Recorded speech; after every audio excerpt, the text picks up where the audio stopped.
ఇప్పుడే ఈ ఇంత హెవీ కాంపిటీషన్ ఉంది అంటే సార్, అప్పటి కాలంలో కాంపిటీషన్ ఉండే ఉంటుంది చాలా. అండ్ దట్టు వీరు వేరే బ్యాక్గ్రౌండ్ నుండి వస్తున్నారంటే ఆపర్చునిటీస్ చాలా తగ్గి ఉంటాయి. ఎగ్జాక్ట్లీ. సో ఆపర్చునిటీస్ గ్రాబ్ చేసుకోవాలి, దాన్ని యూటిలైజ్ చేసుకోవాలి, ఒక ప్లాట్ఫామ్గా మార్చుకోవాలి అనుకుంటే నార్మల్ వాళ్ళకి కొంచెం కష్టం అనిపిస్తే మీకు ఇంకొంచెం కష్టం. అవును. సో అలాంటివి ఏమైనా ఫేస్ చేశారా సార్? అంటే మీరు ముస్లిం అని చెప్పేసి ఏదైనా నో అని చెప్పటం కానీ అలాంటివి ఏమైనా ఉంటుందా? కొన్ని చోట్ల అయినాయి. అవకాశాల కోసం నేను అడిగాను, గుళ్ళలో పాడడానికి, బ్రహ్మోత్సవాలకి, ఏదైనా అకేషన్కి పేరు వినగానే సరే చూద్దాం అని అంటారు. లేదు మీరు ముస్లిమ్స్ కదా, వద్దండి మేము అలౌ చేయము మా గుళ్ళో అలా అని కూడా అంటారు. కొన్ని కాంపిటీషన్స్లో కూడా అలా జరిగాయి.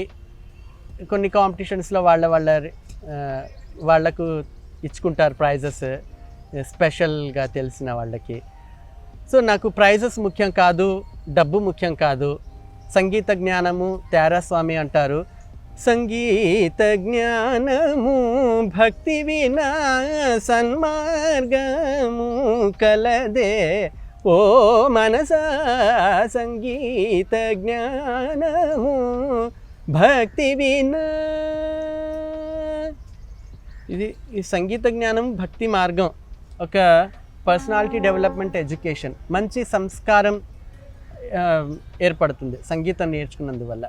సో సంగీతంతో మనము లగ్జరియస్ లైఫ్ ఉండకపోవచ్చు, but we feel in happiness